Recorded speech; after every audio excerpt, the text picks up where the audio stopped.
नमस्कार. आजचा सवालमध्ये तुमचं मनपूर्वक स्वागत. आज पुन्हा एकदा नवा दिवस, नवा प्रश्न, नवी चर्चा. आज मी चर्चा करणार आहे नरेंद्र मोदींबद्दल.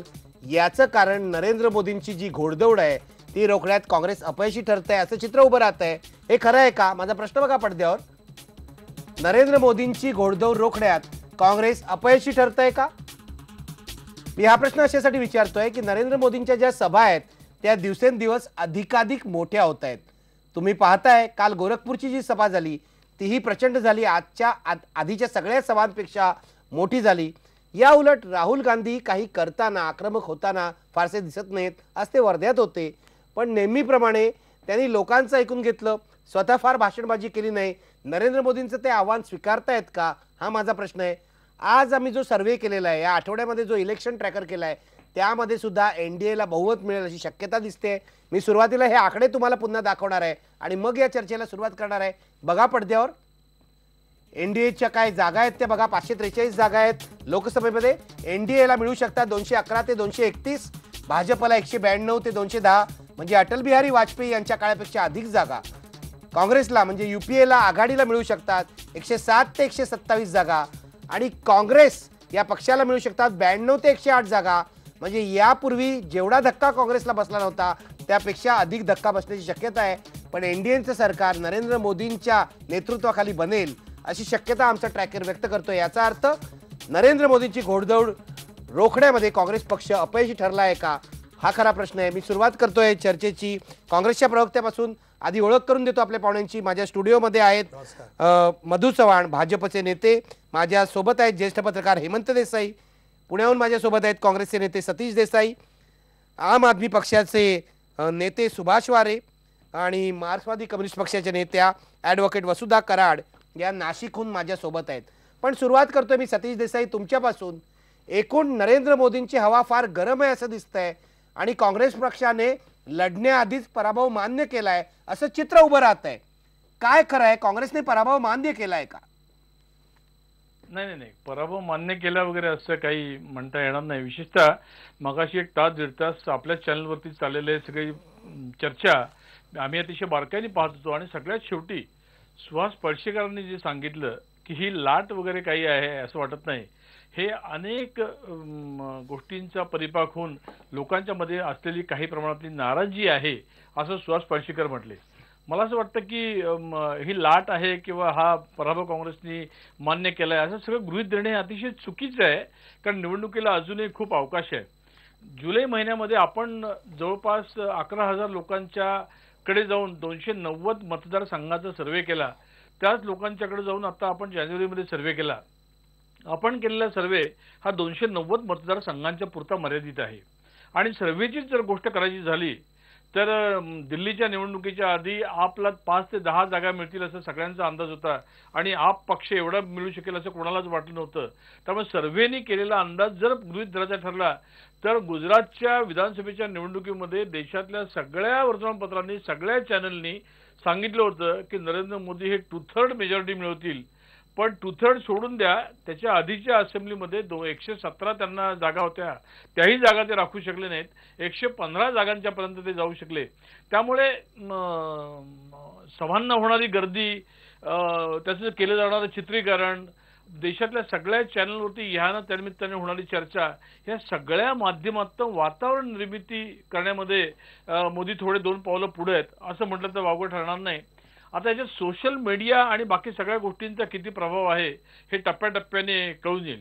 पण आजच्या घडीला काँग्रेसने पराभव मान्य केलेला आहे आणि मोदींची लाट आहे या मताशी मी 100% सहमत नाही. मला मधू चव्हाण तुम्हाला विचारायचं आहे, ते पराभव मान्य करायला तयार नाहीत, पण तुम्हाला असं दिसतंय का कुठे काँग्रेस लढतंय, मोदींना आव्हान देत आहे का मोदींची लोकप्रियता वाढत चालली आहे? कारण त्यांनी ज्या जुलैमधल्या आमच्या सर्व्हेचा उल्लेख केला त्यावेळेला आम्ही एनडीएला 160 ते 165 जागा दाखवल्या होत्या. आज आम्ही एनडीएला 211 ते 221 ते 231 जागा दाखवतोय. एवढा फरक जुलै ते आजपर्यंत पडलेला आहे. एनडीए पुढे गेलाय. काय म्हणणे तुमचं? काँग्रेसचं आव्हान तुम्हाला वाटतंय की काँग्रेसचा तुम्ही आता चक्क पराभव केलेला आहे? मला काँग्रेसचं आव्हान वाटत नाही. पक्ष अभिनिवेशाने मी म्हणत नाही, कारण काँग्रेसने आव्हान देण्यासारखी वस्तुस्थिती निर्माण केलेली नाही. उदाहरणार्थ त्या दिवशी ज्या वेळेला काँग्रेसची दिल्लीला बैठक झाली त्यावेळेला राहुल गांधींच्या भाषणामधलं आपण कंटेंट्स पाहिलं तर त्याच्यात काहीच नव्हतं. उदाहरणार्थ त्यांनी त्या ठिकाणी देशाला दिशा देणारं किंवा 10 वर्षाच्या कारभारामध्ये जी जनतेमध्ये निराशा निर्माण झाली आहे त्याची ही कारणं आहेत. हे काही गोष्टी अगदी हास्यास्पद चालल्या होत्या. उदाहरणार्थ त्यांनी असं त्या ठिकाणी सांगितलं की ज्याचा आम्हाला फायदा होणार आहे, की ज्याची काँग्रेसवर निष्ठा आहे त्याला आम्ही तिकीट देणार आहोत. याचा अर्थ असा की ज्याची नेहरू गांधी घराण्यावर निष्ठा आहे त्याला आम्ही तिकीट देणार आहोत. वेरॅज मोदींनी भाषण करताना त्या ठिकाणी सांगितलं की ज्याची देशावर निष्ठा आहे, ज्याची राष्ट्रावर निष्ठा आहे, ज्याची सामान्य जनतेवर निष्ठा आहे, या देशातले प्रश्न सोडायचे त्याचे त्यांना आम्ही तिकीट देणार आहोत. कुठला असा त्या ठिकाणी विचार आहे 10 वर्षाच्या काळामधला की त्या ठिकाणी काँग्रेस करते. उदाहरणार्थ एक उदाहरण देतो की 2-4 महिन्यापूर्वी त्यांच्या भाषणापूर्वी 2-3 आठवड्यापूर्वी मोईलींनी सांगितलं की 9 सिलेंडरच्यावर आम्ही एकही सिलेंडर देऊ शकणार नाही. आर्थिक स्थिती सगळी डोळ्यासमोर आणली होती. आणि ज्या वेळेला जाहीर भाषणातून त्यावेळेला सांगितलं की महिलांचे असे प्रश्न आहेत त्यामुळे 12 सिलेंडर देणार, तिथूनच प्रेक्षकांमध्ये VIPच्या जागेवर बसलेल्या मोईलींनी सांगितलं हो आम्ही हे करणार. कारभार करण्याची पद्धत आहे का? कुठला असा संदेश राजकीय ज्याला प्रगल्भता लागते किंवा ज्यांचं त्या ठिकाणी इमेज ठरवून त्या ठिकाणी आम्ही मोठी करण्याचा प्रयत्न करतोय, त्यांनी राजकीय प्रगल्भता दाखवली की ह्यांच्या हातात सत्तेची सूत्र दिल्यानंतर काँग्रेस त्या ठिकाणी चांगला प्रभाव पाडू शकेल. वेळाच त्या ठिकाणी परवा राष्ट्रीय परिषदेची ज्या वेळेला बैठक झाली त्यावेळेला जे त्यांनी भाषण केलं की कशा प्रकारे मला या देशामध्ये हातात सत्तेची सूत्र मिळाल्यानंतर त्या ठिकाणी मी कशा प्रकारे प्रभाव पाडणार आहे. उदाहरणार्थ त्यांनी एक वस्तुस्थितीला धरून असणारं केलं की नैसर्गिक स्रोत जो आहे, पाणी आहे, जमीन आहे, जंगल आहे, त्याचं आम्ही नियोजन. तुम्ही मोदींबद्दल सांग. त्याच्यामुळे काँग्रेस त्या ठिकाणी आम्हाला आव्हान असं वाटत नाही. उलट अडवाणींनी दिलेला जो त्या ठिकाणी एक इशारा आहे तो त्या ठिकाणी आम्हाला अधिक काळजीचा वाटतोय की आम्ही 2004 सारखं हुरळून न जाता अधिक सावधपणे, अधिक प्रभावी आत्मविश्वास ठेवू नका असं अडवाणींनी सांगितलं. त्यामुळे आम्हाला पूर्ण तुम्हाला काँग्रेसचं आव्हान वाटत नाही. वाटत. सतीश देसाई, मी येतो तुमच्याकडे, पण आधी हेमंत देसाईंना चर्चेत आणतो. हेमंत देसाई, काँग्रेस मागे पडली हे स्पष्ट आहे, पण राहुल गांधी लढाईलाच तयार नाहीत असं दिसतंय. कुठे चुकतंय त्यांचं? मला असं वाटतं की युद्ध सुरू होण्यापूर्वी शस्त्र टाकून द्यावीत अशा प्रकारची स्थिती आहे. आता 2 टोकाची जी मतं आहेत म्हणजे नरेंद्र मोदी आणि राहुल गांधी. आत्ता सतीश देसाई जे म्हणाले, मला असं वाटतं की सतीश देसाई यांच्यासारखे अतिशय ज्येष्ठ कार्यकर्ते ते जर इतक्या आत्मविश्वासाने काही बोलत असतील आणि अजूनही वेळ गेली नाही असं म्हणत असतील तर काँग्रेसचा पराभव अशा वर्तणुकीमधनं पराभव अटळ आहे असं मला वाटतं. कारण आता वेळ केव्हा येणार आहे? वेळ आता आली, येऊन ठेपलेली आहे दरवाजासमोर. प्रश्न असा आहे की नरेंद्र मोदींची जर सरशी तुम्ही जुलैपासून सांगितली, गेले 6 महिने जरी काँग्रेसने चांगलं काम केलं असतं, UPAनी चांगलं काम केलं असतं मनापासून आणि एक टीमवर्क म्हणून जर काम केलं असतं तर खूप साध्य झालं असतं. ते साध्य होऊ शकणार नाही आता, कारण आता वेळ गेलेली आहे. दुसरी गोष्ट म्हणजे राहुल गांधींनी त्या दिवशी जे भाषण केलं ते मधू चव्हाणांशी माझा मतभेद आहे. तटस्थपणे सांगायचं तर राहुल गांधींनी त्या दिवशी जे भाषण केलं ते माना टाकलेल्या कार्यकर्त्यांना थोडेसे जागं करणारं अशा प्रकारचं ते भाषण होतं. भाषण अतिशय प्रेरक अशा प्रकारचं भाषण होतं. ते राहुल गांधींमध्ये अनेक दोष आहेत. तिथे त्यांना युवराज म्हणतात, अनेक वेळा त्यांच्यामुळे पराभव झाला आहे किंवा ते काही जिंकून आणू शकले नाही, हे सगळं ठीक आहे. पण तरीसुद्धा काँग्रेसने किंवा UPA सरकारने गेल्या काही वर्षामध्ये काय नेमक्या गोष्टी केलेल्या आहेत. काँग्रेसच्या अचिव्हमेंट्ससुद्धा प्रभावीपणे, परिणामकारकपणे काँग्रेसचा एकही नेता लोकांसमोर ठेवू शकलेला नाही. ज्या काही मोजक्या अचिव्हमेंट्स आहेत त्यांना नीट सांगा तुम्ही लोकांपर्यंत.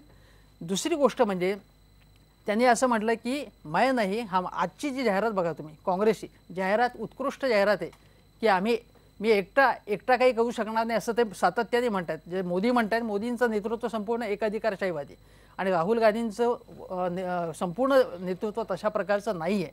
पण राहुल गांधी हा एक विषय आहे, त्याच्यामध्ये गुणदोषांसकट आपण तो बाजूला ठेवू. म्हणजे बाकीचे नेते काय करतात? दिग्विजय सिंग यांच्यासारखा नेता जो आहे तो जर कॅमेरासमोर आला, तो जर लोकांसमोर आला तर त्यांचेच एक नेते जनार्दन द्विवेदी असं म्हणाले की त्यांचा चेहरा लोकांना नको आहे, कारण त्यांच्यामुळे पराभव झालेल्या मध्य प्रदेशमध्ये आणि अन्य राज्यात सुद्धा पराभव होऊ शकतो ते पुढे गेले तर. अशा प्रकारचे नेतृत्व कपिल सिब्बल, चिदंबरम हे इंग्लिशमध्ये बोलणारे नेते आहेत. म्हणजे लोकांच्या भाषेशी जोडणारा नेता काँग्रेसमध्ये नाहीये. त्यात राहुल गांधी प्रयत्न करतायत, त्यांच्या मर्यादा आहेत हे सुद्धा आपण त्यांच्यामध्ये सातत्य नाही अजिबात सातत्य नाही. हे नक्कीच आहे की एकदा आता परवा ते काँग्रेसच्या अधिवेशनात बोलल्यानंतर ते मध्ये काहीच बोलले नाहीत.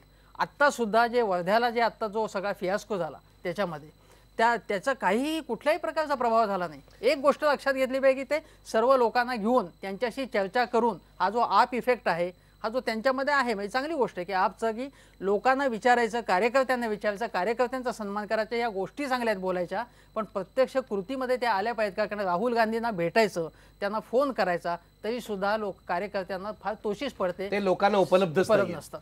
सतीश देसाई उत्तर द्या.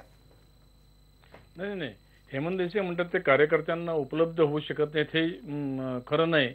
कारण पुण्यामध्ये जेव्हा राहुल गांधी आले होते त्या कार्यकर्त्यांच्या मिटिंगला, प्रमुख पदाधिकाऱ्यांच्या मिटिंगला मीही एक पदाधिकारी म्हणून हजर होतो.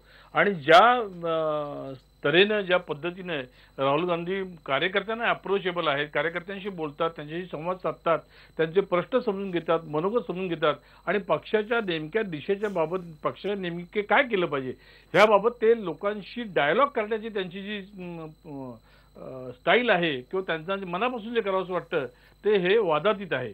म्हणजे आज तुमच्या चॅनलमधनं किंवा अनेक चॅनलमधनं मोदींची हवा आहे असं वातावरण करण्यात आलेलं असतं किंवा काय वातावरण जे असेल, पण तरी सुद्धा या सगळ्या संदर्भामध्ये राहुल गांधी हे कार्यकर्त्यांशी संवाद साधणारे आहेत.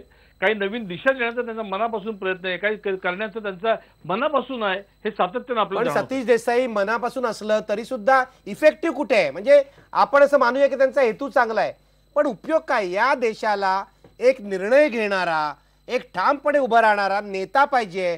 ते नेतृत्व राहुल गांधी दिसू देत नाहीयेत. आजही जी जाहिरात तुमच्या पक्षाने केली आहे, मी एकटा काही करू शकत नाही, अरे नाही म्हणणारा नेता नकोय.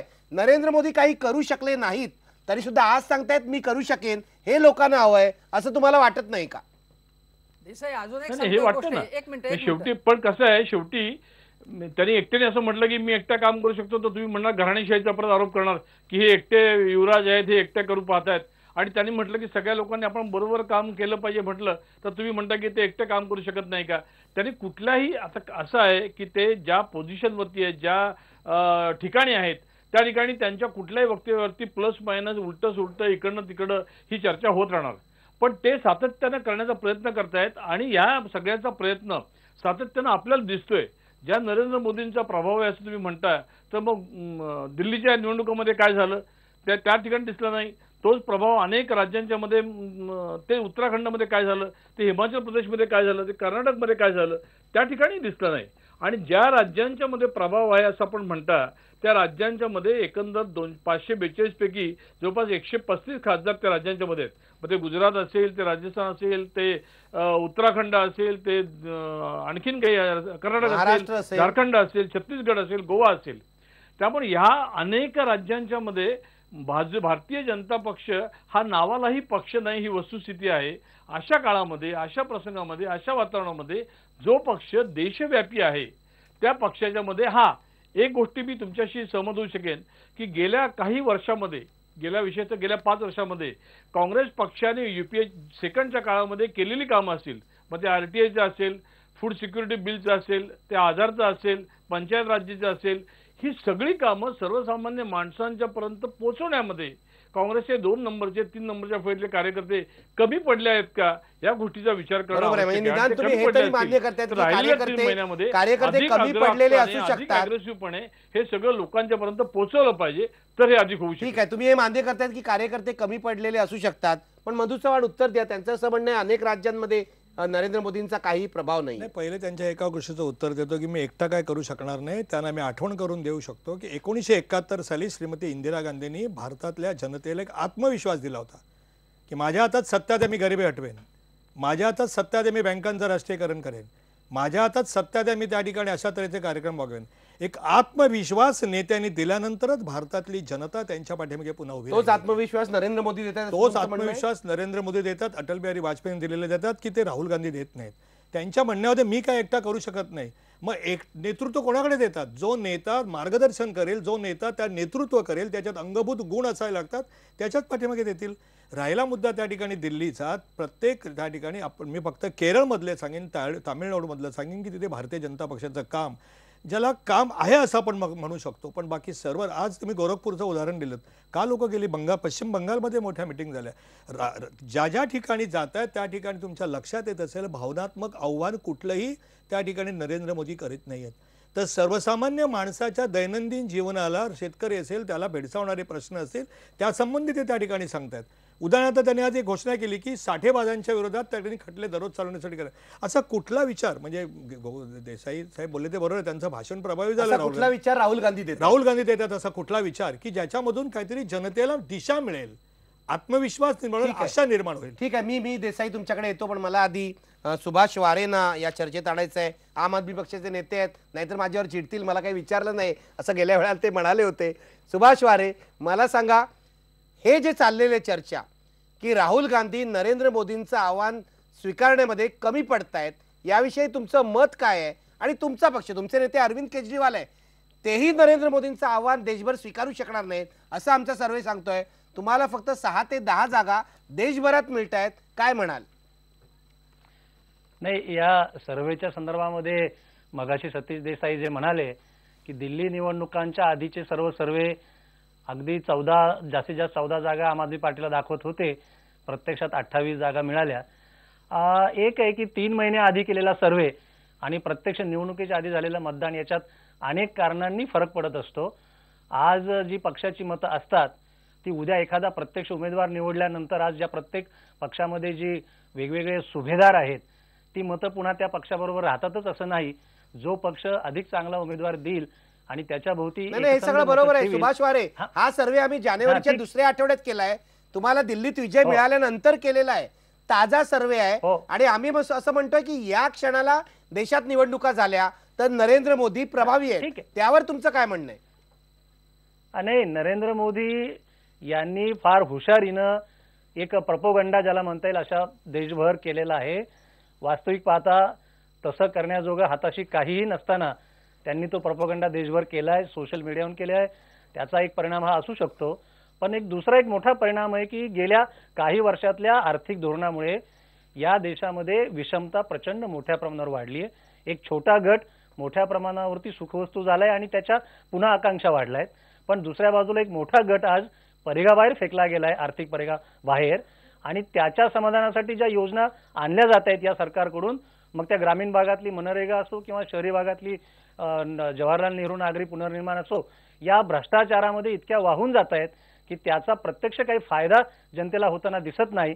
त्यामुळे एका बाजूला आर्थिक धोरणामुळे निर्माण झालेल्या विषमतेचा एक प्रचंड रोष, महागाईचा रोष, सरकारी कार्यालयामध्ये ज्या पद्धतीने कर्मचारी वागतात त्याचा रोष, हा एका बाजूला आहे. आणि दुसऱ्या बाजूला नरेंद्र मोदींचा जो प्रोपोगंडा आहे खाली काही बेस नसलेला, याच्या परिणामातून हे चित्र आत्ताचं उभं राहिलेलं असू शकतं. पुढच्या 3 महिन्यामध्ये प्रत्येकच पक्षाला आपापल्या बाजूनं आपली भूमिका घेऊन जनतेपर्यंत जावं लागेल आणि आपल्या बाजूनं कसा हा लंबक खेचता येईल त्याचा प्रयत्न करावा लागेल.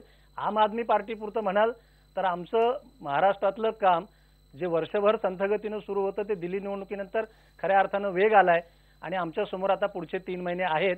या 3 महिन्यामध्ये महाराष्ट्रामध्ये जाणार आहोत. आणि ठीक आहे. सुभाष वारे, तुम्ही महाराष्ट्रात जाल, पण आजचा आपला मुद्दा नरेंद्र मोदींना रोखण्याचा आहे. सतीश देसाई आणि मधु चव्हाण, तुम्ही उत्तर द्या. मधु चव्हाण ते म्हणतायत की नरेंद्र मोदी नुसती प्रचाराची राळ उठवतायत, खाली काही काम नाही.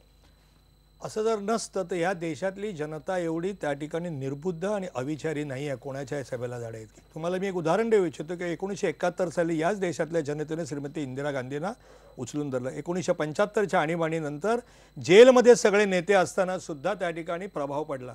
1980 मध्ये जनता पार्टीमध्ये आपापसातली भांडणं झाल्यानंतर पुन्हा इंदिरा गांधींना निवडून दिलं.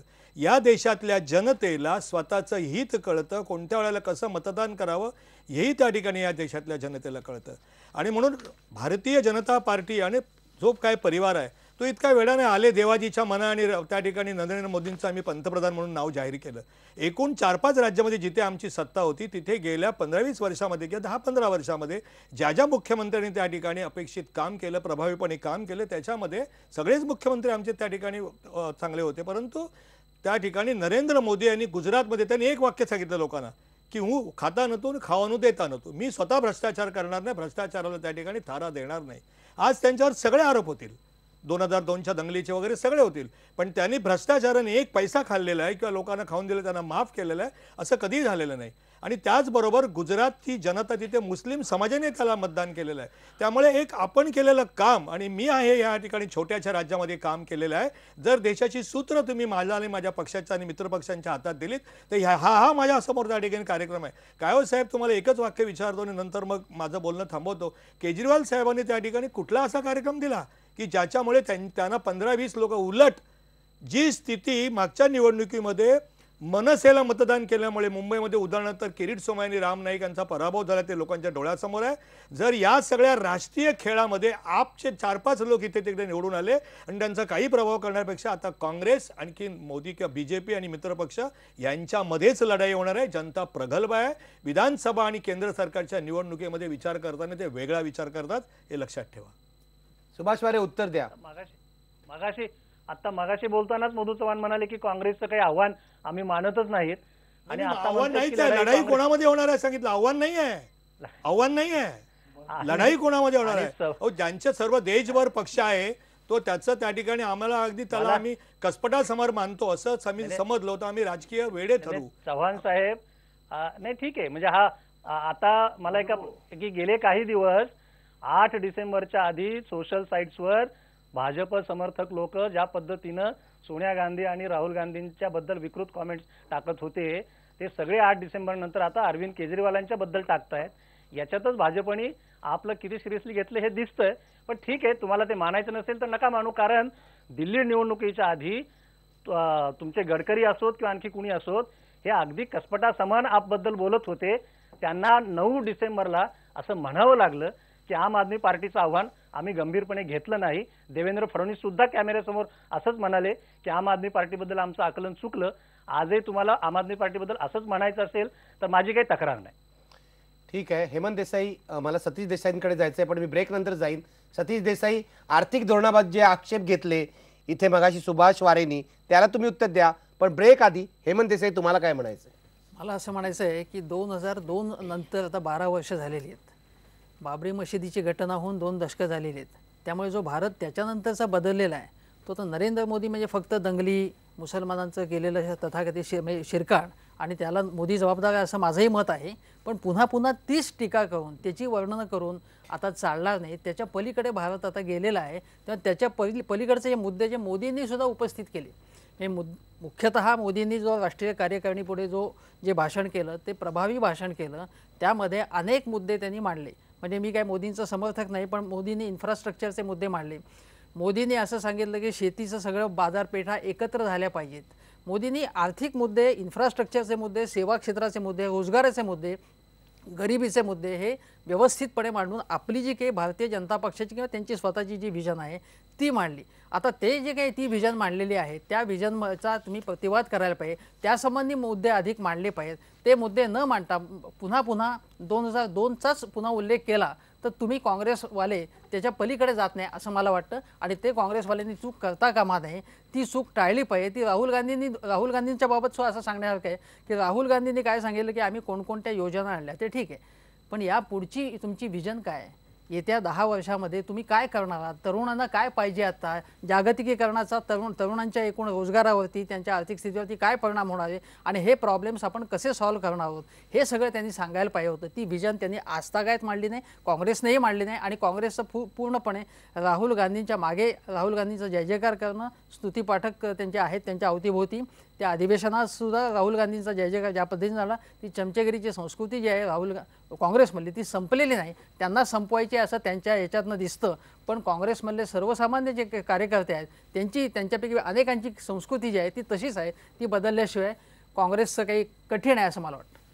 आपण आता एक ब्रेक घेऊया आणि ब्रेक नंतर मी डॉक्टर सतीश देसाईंकडे जाणार आहे आणि CPMच्या ज्या प्रतिनिधी आपल्यासोबत आहेत वसुधा कराड यांच्याकडे सुद्धा जाणार आहे. पण ब्रेक पूर्वी प्रश्न पहा, नरेंद्र मोदींची घोडदौड रोखण्यात काँग्रेस सपशेल अपयशी ठरतंय का? बघा पडद्यावर 91% लोक म्हणतायत होय काँग्रेस अपयशी ठरतंय. आणि म्हणूनच आज आपल्या सर्वेमध्ये NDAला जो मोठा प्रतिसाद मिळाला आहे त्याची घोडदौड दिसते, ती त्यामुळे दिसते.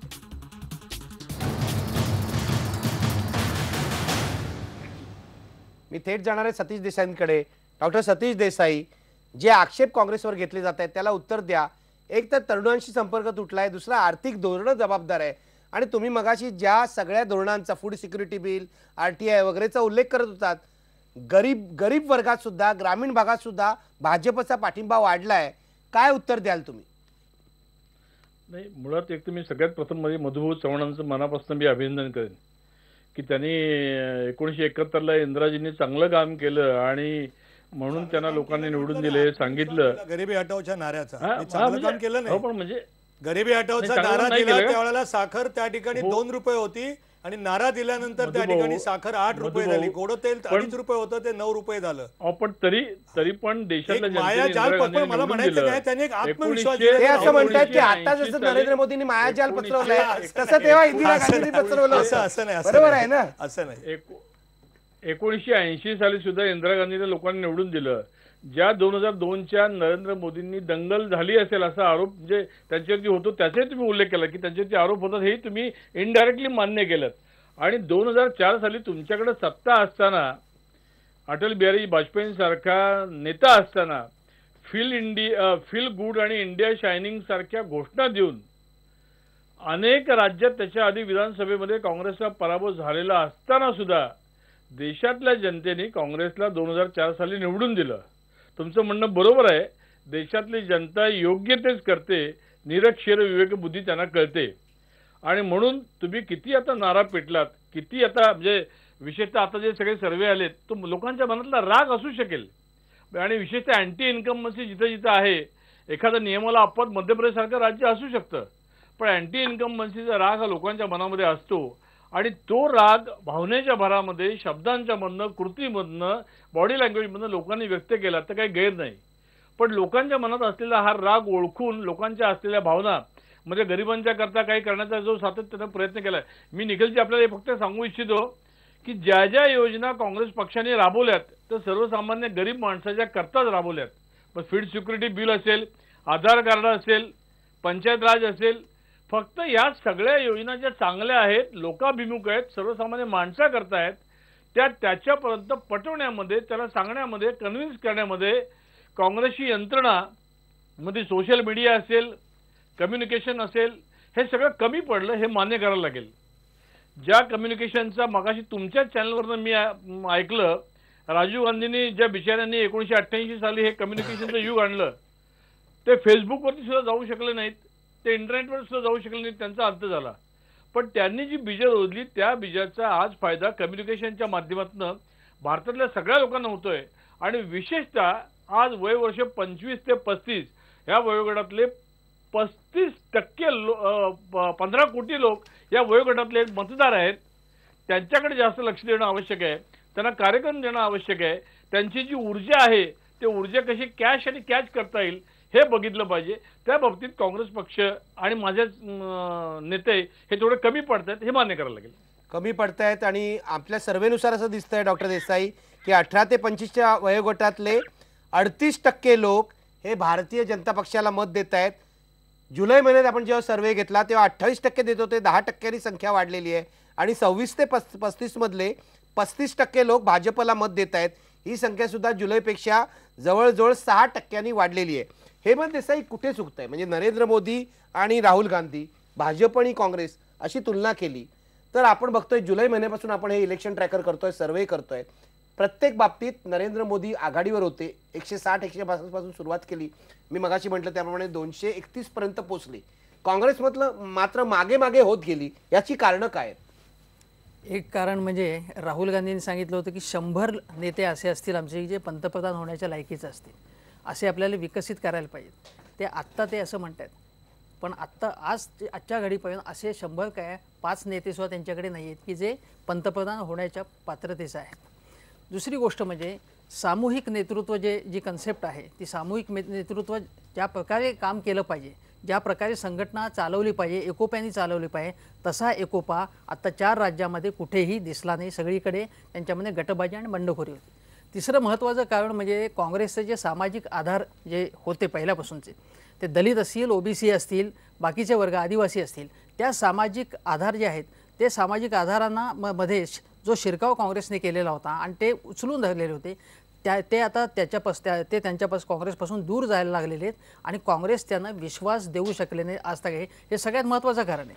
दुसरी गोष्ट म्हणजे इंदिरा गांधींचा पुन्हा पुन्हा उल्लेख झाला म्हणून 2 उदाहरणं सांगण्यासारखी आहेत. 1977 साली जेव्हा इंदिरा गांधींचा पराभव झाला, पूर्ण पराभव झाला, जनता पक्षाची राजवट आली, त्यानंतर डॉम मोराईस पत्रकार इंदिरा गांधींकडे गेले होते. तेव्हा इंदिरा गांधी म्हणाले की आता माझ्या डोक्यावरचं ओझं उतरलेलं आहे, आता माझ्यावरती काही जबाबदारी नाही आहे, मी सुटले आता. थोडे दिवसांनी मात्र इंदिरा गांधींनी पुन्हा अशा त्यांच्या पल्लवी झाल्या, पूर्वीसारखे दिसायला लागल्या, जोशाने आपण काम करूया असं म्हणायला लागल्या आणि लगेच काही दिवसामध्ये पोटनिवडणूक झाली ज्याच्यामध्ये मोहसिना किडवाई या आझमगडमधनं त्यांना उभं केलं आणि त्या निवडून आल्या. त्या पोटनिवडणूक जिंकल्यानंतर इंदिरा गांधींच्या मधला जो आत्मविश्वास जो जागा झाला आणि त्यांनी संपूर्ण संघटना हातात घेतली, पक्ष ताब्यात घेतला आणि पुन्हा भरारी मारून 1980 साली त्या परत आल्या तिथे. दुसरी गोष्ट म्हणजे त्यावेळी त्यांनी असं सांगितलं की आपण मोठं का होणार नाही, म्हणजे पराभवातनं आपण विजयाकडे का आगेकूच करणार नाही. हरिजन आपल्या मागे नाही आहेत, हरिजन आपल्या मागे आहेत. जिथे जिथे हरिजनांवरती हल्ला होईल तिथे आपण धावून जायचं, जिथे जिथे मुसलमानांच्या जे संबंधी प्रश्न होईल तिथे धावून जायचं आणि पक्षाचं संपूर्ण स्ट्रक्चर त्यांनी तिथे त्यावेळी संघटनेमध्ये तसं उभं केलं आणि त्यामुळे ते गट पुन्हा त्यांच्याकडे आले. हे अतिशय महत्त्वाचं आहे की हे जे धावून जाणं आहे, हे धावून जाणं जो कार्यकर्ता जात होता, जे नेते जात होते, तसे आता कुठल्याही प्रकारे तसं काम होत नाही. दुसरी गोष्ट म्हणजे बलरामपूर मतदारसंघ जिथं वाजपेयींचा होता, जिथे सुभद्रा जोशींनी त्यांचा पराभव केलेला होता, तेव्हा सुभद्रा जोशींबद्दल इंदिरा गांधींना कायम कौतुक होतं. त्यावेळी वाजपेयी असं म्हणाले होते, या कुंकू लावत नाहीत, या हिंदू संस्कृतीचं काहीच मानत नाहीत. तेव्हा सुभद्रा जोशींनी असं उत्तर दिलं की मी जी आहे तशीच मी लोकांसमोर जाईल.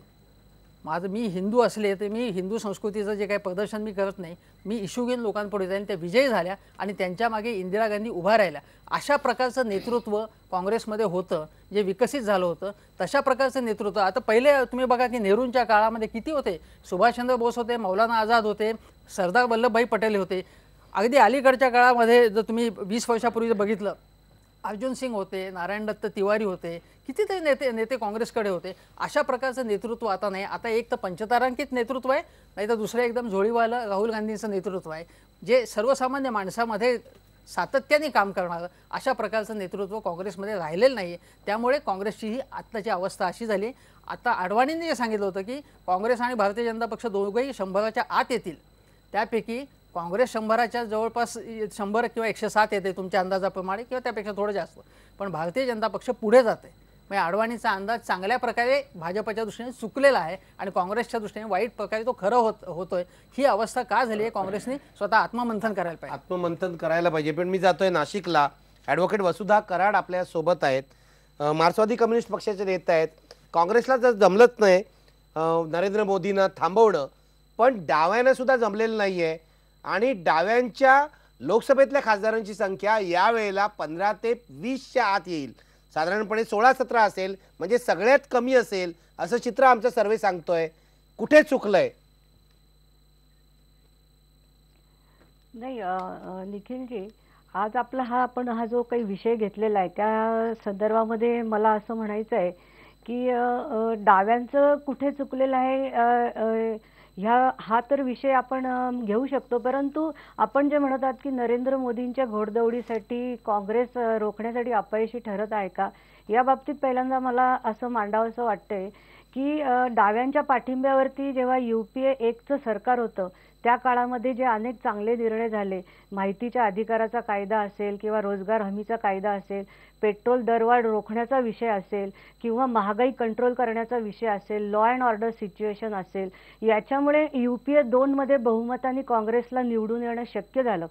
परंतु UPA 2च्या काळामध्ये काँग्रेसने जी निरंकुश सत्तेमुळे जी धोरणं स्वीकारली याचा परिणाम म्हणून आज सर्वच वक्त्यांनी सांगितल्याप्रमाणे बेरोजगारी प्रचंड प्रमाणात वाढली, महागाई वाढली, लॉ अँड ऑर्डर सिच्युएशन गंभीर झालेली आहे, कंत्राटीकरण मोठ्या प्रमाणावर झालं आहे, कोणालाही कायम रोजगार नाही, तरुणांसाठी शिक्षणाचं बाजारीकरण झालेलं आहे आणि या सगळ्या प्रकारामुळे हे निराशेमध्ये गेलेली जी जनता आहे या मनोभूमिकेमध्ये असताना BJPने एक बदल केलेला आहे. तो विचारात घेणं गरजेचं आहे की त्यांचा खरा जो हिंदुत्ववादाचा, कट्टर हिंदुत्ववादाचा जो अजेंडा आहे तो थोडासा बाजूला ठेवून, गुजरात दंगलीची पार्श्वभूमी असेल किंवा रथयात्रा करून राम मंदिर वही बनाएंगे, बाबरी मशीद हे इश्यू असतील, हे बाजूला ठेवून त्यांनी नरेंद्र मोदींना एक विकास पुरुष नावाचा जो मुखवटा चढवलेला आहे, त्या मुखवट्यानुसार जे मोदी जनतेपुढे सध्या आलेले आहेत आणि ते जनतेपुढे आपलं मार्केटिंग करत असताना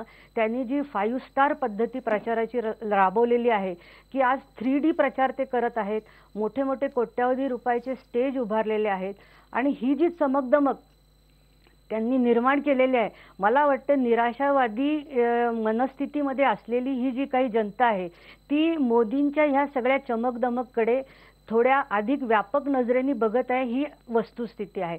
आणि म्हणून माझं सुद्धा असंच मत आहे की काँग्रेसने राबवलेल्या धोरणांमुळे जनतेमध्ये जी प्रचंड निराशा निर्माण झालेली आहे ती निराशा बरोबर आहे वसुधाताई, हे बरोबर आहे तुमचं म्हणणं. काँग्रेसच्या धोरणांमुळे ही निराशा निर्माण झाली आहे. पण माझा जो आधीचा प्रश्न होता, काँग्रेस मोदींना रोखू शकत नाही पण डावेही मोदींना रोखू शकत नाही, हा काय प्रकार आहे? डावेही मोदींना रोखू शकत नाहीये याचं मनस्थिती म्हणजे गेल्या 10 वर्षामध्ये 12 वर्षामध्ये देशातल्या जनतेवरती चंगळवादी संस्कृतीचा जो प्रभाव झालेला आहे, या चंगळवादी संस्कृतीमधून एकूणच सगळ्याच गोष्टींना एक क्रयवस्तूची व्हॅल्यू आलेली आहे. त्याच्यामध्ये मतदान हा सुद्धा एक क्रयवस्तूचा विषय झालेला आहे, इलेक्शन हा एक हायटेक प्रचाराचा विषय झालेला आहे, त्यासाठी लागणारे जे कोट्यावधी रुपये आहेत, ह्या सगळ्या गोष्टी केल्याशिवाय लोक मोठ्या प्रमाणावरती बदल करून निवडून येत नाहीत. निखिलजी, आम्ही ज्यांना मदत करतो, आम्ही ज्यांच्यासाठी काम करतो त्या व्यक्तीला फक्त आमचा पक्ष माहीत होतो, परंतु मोठ्या प्रमाणावरती आमच्या चांगल्या कामाचं प्रोजेक्शन करण्यासाठी लागणारा मीडियाची जी मदत आहे, पैशाची जी मदत आहे, इतर चमकधमक जसे मोदी ज्या पद्धतीचे स्टेज करून शो करत आहेत, हे सगळं करण्यासाठी ह्या पक्षाजवळ तेवढा पैसा नाहीये.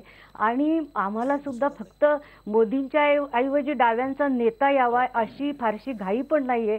आमचं म्हणणं असे, नेता बदलून उपयोग नाही, नीतिया बदलली पाहिजे. बरोबर आहे.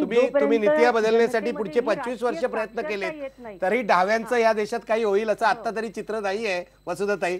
पण मधु चव्हाण, तुम्हाला आक्षेप घ्यायचा आहे वसुधाताईंच्या बोलण्यावर? मला असं म्हणायचं की त्यांच्याकडे एवढे, अगदी मी प्रामाणिकपणे सांगतो, डाव्यांमध्ये, ताई ऐका, तुमच्याकडे एवढे प्रामाणिक म्हणजे अनेक नेते सांगू शकतो, म्हणजे मी लहानपणापासून डांगेनं बघतोय, पण डाव्यांनी केलं काय की स्वतः या देशाचा आपल्या विचारांच्या आधारावर नेतृत्व करून हा देश त्या ठिकाणी आम्ही जिंकू शकतो, सत्ता राबवू शकतो, असं त्या ठिकाणी पश्चिम बंगालनी केरळमध्ये सोडून कुठे दाखवलं नाही.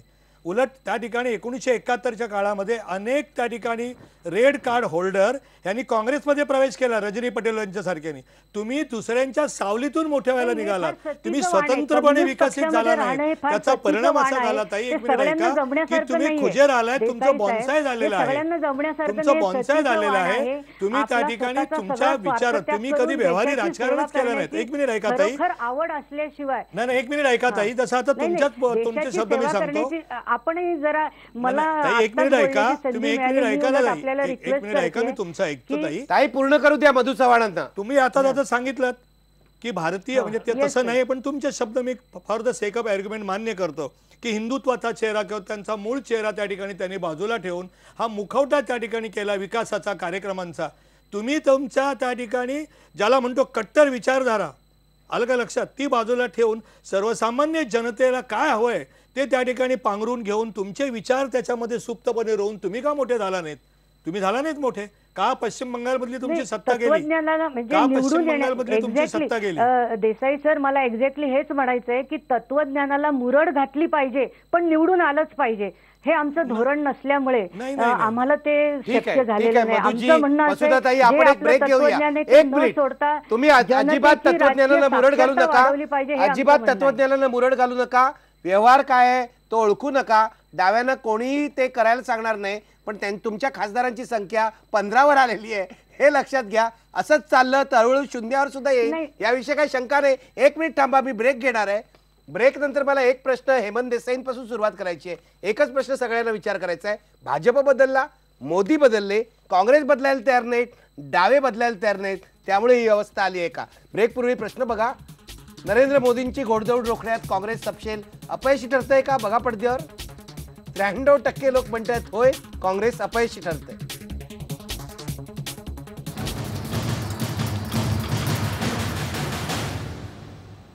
मी सुरुवात करतो हेमंत देसाई तुमच्यापासून. या चर्चेतून जे येत आहे की नरेंद्र मोदी बदलले, त्यांनी हिंदुत्वाचा मुद्दा मागे ठेवला आणि विकासाचा मुद्दा घेतला, पण काँग्रेस काय बदलायला तयार दिसत नाही किंवा डावेही बदलत नाहीये. आपच्या मर्यादा आहेत, काय म्हणाल तुम्ही?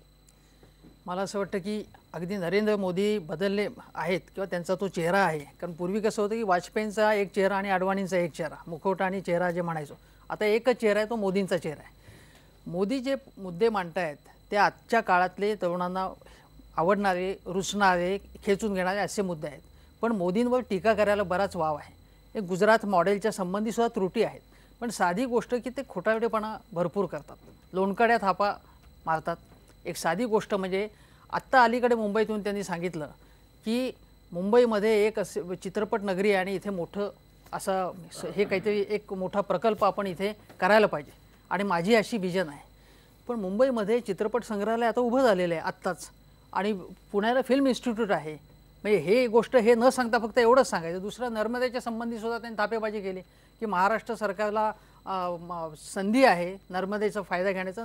मी फायदा द्यायला तयार आहे, पण ते फायदा घ्यायला तयार नाही. ते सुद्धा मेधा पाटकरांनी संपूर्णपणे ते किती खोटं बोलतात ते दाखवलेलं आहे. टोलच्या संबंधी जो त्यांनी जकातीच्या संबंधी जो मुद्दा उपस्थित केला की तिथे पैसे खात नाहीत आणि इथे कसे खातात, तिथे उत्पन्न कसं आहे आणि आपल्याकडे उत्पन्न कसं कमी आहे, ते सुद्धा आपण म्हणजे ते संपूर्णपणे खोटं बोललेत. तर हे जे मोदींचे जे मुद्दे आहेत किंवा मोदींच्या गुजरातमध्ये मुलींची जी गळती आहे ती कमी आहे, गळती जास्त आहे. ते जे मुद्दे आहेत ते, किंवा IIT ज्या म्हणतो आपण त्या, की आता ते म्हणतात की जिल्ह्यामध्ये राज्यामध्ये IITs आणि IIM मी स्थापन करणार. पण ह्या ज्या गोष्टी आहेत त्या नेहरूंनी केल्या होत्या. त्याच्यानंतरच्या काळामध्ये सॅम पित्रोडांनी गळीताच्या धान्याचं उत्पादन वाढवण्याचे कसे प्रयत्न केले, किंवा आजच्या काळामध्ये मनमोहन सिंगांनी सुद्धा या अनेक ठिकाणी IITs आणि IIMs नेल्या. तर हे जे मुद्दे आहेत ते काँग्रेस आजच्या काळातले आम्ही ज्या काही गोष्टी केल्या त्या प्रभावीपणे मांडल्या पाहिजेत, त्या मांडल्या जात नाहीत. हे मनमोहन सिंगांनी सुद्धा पत्रकार परिषदेमध्ये आपल्या कबूल केलेलं आहे. मला असं वाटतं की काँग्रेसनी केवळ मोदी हा टार्गेट केलं, गेल्या 6 महिन्यामध्ये ही चूक केली.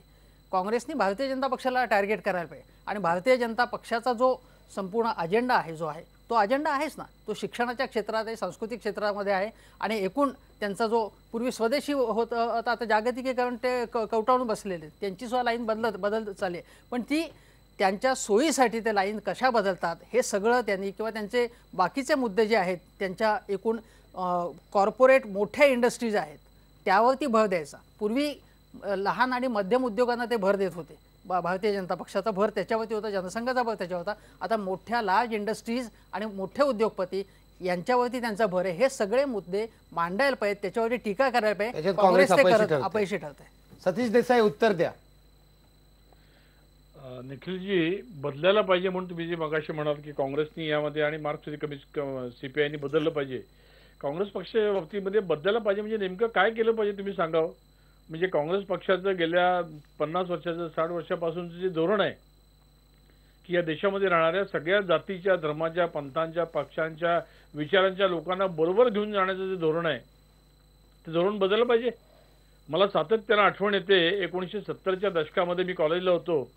माणूस हे श्रीजग माजगावकरांचा माणूस साप्ताहिक यायचं आणि त्याच्यामध्ये वि.स. वाळिंब यांची हिटलर नावाची लेखमाला यायची.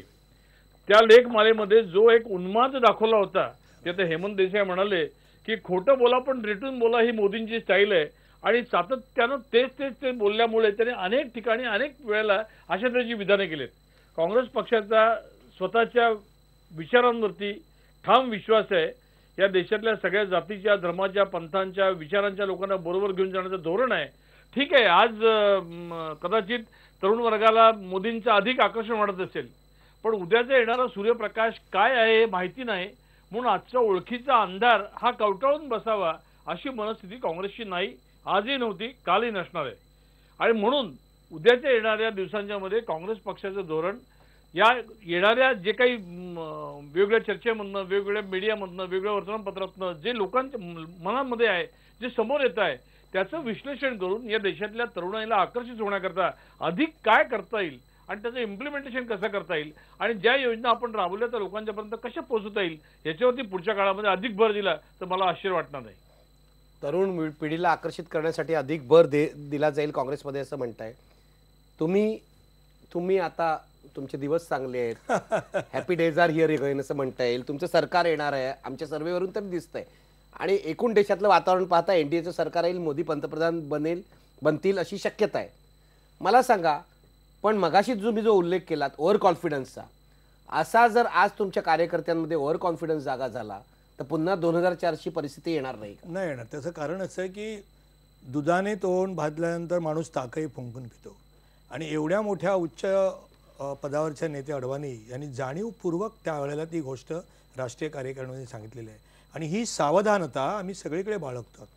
त्याचं कारण असं की आताची संधी ही अतिशय चांगली संधी आहे, आणि त्याचं कारण जर ही आली संधी आल्यानंतर माननीय मोदींनी जर पंतप्रधान झाल्यानंतर ह्याच्यातली 50-60% जरी आश्वासनांची पूर्तता येणाऱ्या 5 वर्षात केली तर भारतीय जनता पार्टीला या देशामधले जर त्या ठिकाणी राजनीती देश विकसित करणे सर्वसामान्य माणसासाठी ते आम्ही पूर्ण करू शकू. त्यामुळे आमचा कुठल्याही तळागाळातल्या कार्यकर्त्यांनी तुम्हाला असं वाटतं मोदी बदलतील, इन्क्लुझिव्ह म्हणजे पॉलिटिक्स करतील? तुम्हाला असं नाही वाटतंय? म्हणजे असं आहे की मगाशी पण चर्चा चालली होती आमच्या चॅनलवर सर्वेच्या वेळेला, कुमार केतकरांचं म्हणणं होतं की भारत म्हणून जी संकल्पना आहे, भारतीय संघराज्याची संकल्पना आहे, तिला मोदी छेद देतील. प्रफुल्ल केतकर म्हणत होते असं काही होणार नाही, हिंदुत्व आणि भारतीय ही एकच संकल्पना आहे. तुमचं काय म्हणणं आहे? मोदी अगदी बदलतील? संघाचंही तेच मत आहे. माननीय अटल बिहारी वाजपेयींनी सांगितलं होतं की हिंदुस्थान म्हणा किंवा भारत म्हणा, संकल्पना एकच आहे. मोदी, मला असं वाटतं कुठल्याही प्रकारचं, ते जे मगाशी म्हणाले मी चर्चा ऐकत होतो की घटना उद्ध्वस्त होईल, असं काही होणार नाही. या देशामध्ये त्या ठिकाणी 15-20 कोटी मुस्लिम जनता आहे, त्यांना टाळून त्यांच्या एकाही मताची पर्वा आम्हाला नाही अशी भारतीय जनता पार्टीची धारणा नाही, आणि त्यामुळे मोदींना या सगळ्या गोष्टीचं भान आहे, भारतीय जनता पक्षाला भान आहे. आणि आमच्याकडे मोदी हे आमचे नेतृत्व जरी असलं तरी आमच्याकडे कलेक्टिव्ह विजडम ज्याला म्हणतो, सामुदायिक नेतृत्व आमच्याकडे आहे, आणि त्या सामुदायिक नेतृत्व असल्यामुळे अशा प्रकारचं काय होईल असं मला जराही वाटत नाही. योग्य तेच होईल या देशामध्ये. ठीक आहे, माझा वेळ संपलेला आहे. हेमंत देसाई, शेवटी तुम्ही काय सांगाल? मोदी आणि एनडीएचा घोडदौड चालू आहे आणि आता काँग्रेस ती रोखू शकत नाही असं चित्र निर्माण झालेलं आहे, पण तुम्हाला वाटतं का की मी ह्यांना जो प्रश्न विचारला की मोदी बदलतील आणि भारतीय घटनेचा विचार लक्षात घेऊन राज्यकारभार करतील? हा, मला नक्की असं वाटतं की मोदी ज्याप्रमाणे गुजरातमध्ये त्यांनी राज्य केलं 2002 मध्ये आणि त्याच्या आसपास, त्या प्रकारच्या ज्या चुका झाल्या त्याच्यापासून त्यांनी बोध घेतला असेल, कारण त्यांच्या प्रकारचं तसं राजकारण संपूर्ण भारताच्या चौकटीमध्ये मान्य होणार नाही. आणि मला असं वाटतं की मोदी इतका हुशार आणि इतका चलाख राजकारणी आहेत, अतिशय धूर्त राजकारणी आहेत ते, त्यामुळे ते या प्रकारची चूक न करता आपण कसे उदारमतवादी आहोत की मोदींचं रूपांतर जे काय म्हणजे जे आहे की वाजपेयींमध्ये ते करतील, मोदी वाजपेयी बनतील, आणि वाजपेयींनी ज्या प्रकारचं राजकारण केलं त्या प्रकारचं राजकारण त्यांना करावंच लागेल, कारण जास्त घटक पक्षांची त्यांना गरज लागणार आहे. आणि भारतीय जनता पक्षाला जो आत्ता जे ग्रोथ झालेली त्याची, तर त्याचा जो बेस वाढवायचा असेल, जनाधार वाढवायचा असेल, सगळीकडे पसरायचं असेल, तर तसं राजकारण केल्याशिवाय त्यांना गत्यंतर नाही. त्यामुळे आणि त्यांनी जर तसं संकुचित राजकारण केलं तर त्यांना लोक पुन्हा नाकारतील, भारतीय जनता पक्षाला नाकारतील. तेव्हा भारतीय जनता पक्षाला हे लोकमताचं दडपण लक्षात घ्यायलाच लागेल आणि व्यापक राजकारण करावंच लागेल. शेवटी पुन्हा एकदा प्रश्न पहा, नरेंद्र मोदींची घोडदौड रोखण्यात काँग्रेस सपशेल अपयशी ठरतंय का? बघा पडद्यावर 93% लोक म्हणतात होय, काँग्रेस अपयशी ठरते.